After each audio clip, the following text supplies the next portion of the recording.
Okay, our next guest is a very busy woman who you would think lives on very little sleep. She co-founded the Huffington Post, serves as the editor-in-chief, and is a New York Times best-selling author.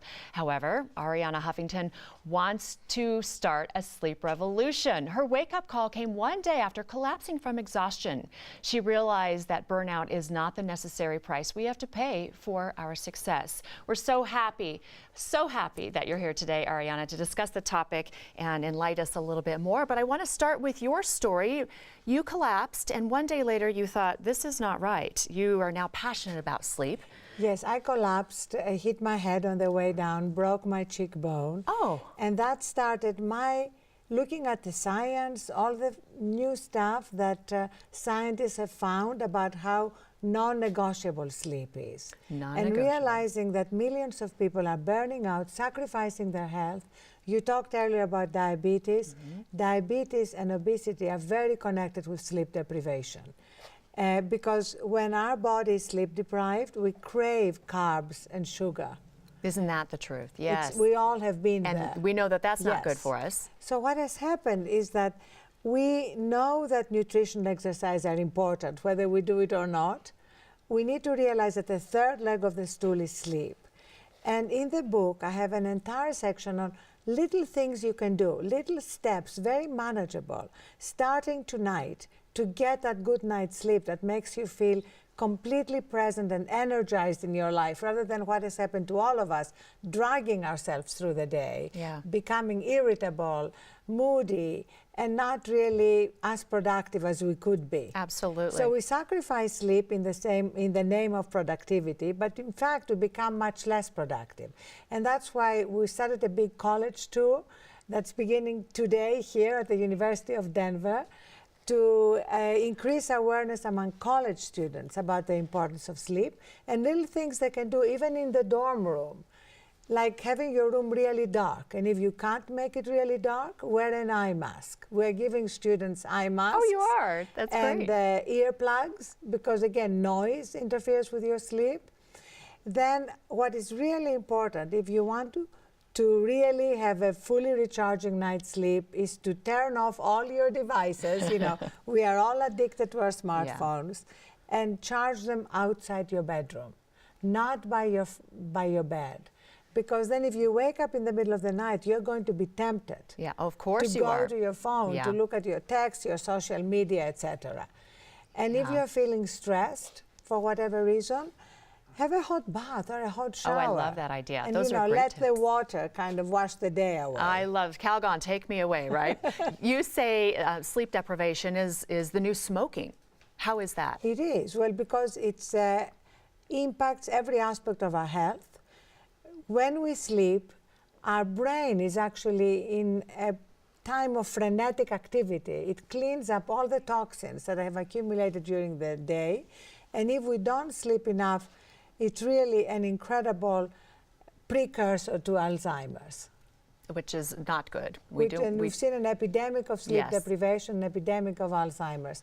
That's why I want to bring a certain urgency to this, because we're paying a very heavy price, including in lives lost.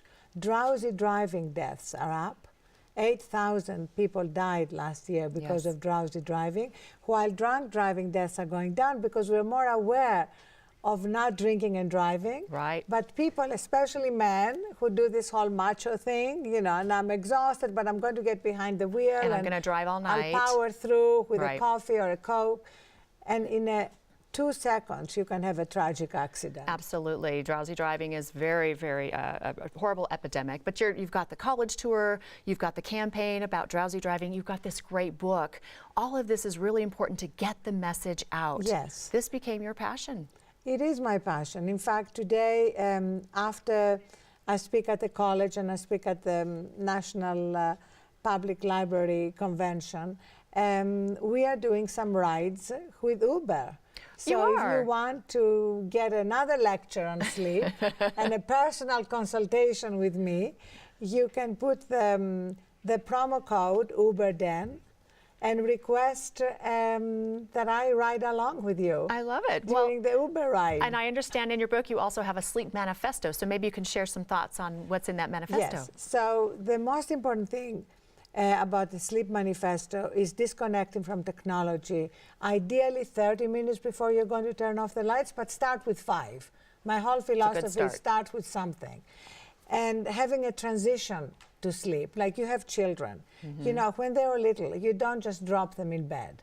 You have a ritual. It's a so routine, create yeah. your own ritual, whether it's a bath or a shower, having special clothes for bed. I used to sleep in my gym clothes. Right, a lot of people do that. A lot of people do, and so the brain gets conflicting messages. Yeah. Are we going to the gym or are we slowing down? And only read real books in bed, no screens. Oh, very good. Yes. These are all great tips. How can we continue? I'm sorry. How can we continue to follow you and the Sleep Revolution? Well, on Instagram, Ariana Huff with 2 Fs, on Facebook, on Twitter. We are going to be using all social media, and students from the university here are posting amazing things on social media, trying to change the approach that so many students have, that you have to pick 2 among the 3. You know, students say grades, social life, sleep, pick 2. Ah, And we are interesting. saying, no, that's not true. When you actually prioritize sleep, your grades improve, your mental health improves, because sleep deprivation is at the heart of a lot of depression and anxiety. And in fact, it's a collective delusion that you have to burn out to succeed. Well, let's go take a nap, Ariana. Let's do that now, right? I'm fully recharged. I don't need a nap. then I slept my 8 hours. Then let's get out there and read a book or something. We love it. Thank you so much Thank for you. having Lovely us, to meet or you. for being here today. Well, follow Ariana Huffington's Sleep Revolution by using hashtag Sleep Revolution. Find her book in retailers everywhere and learn more on her website, arianahuffington.com.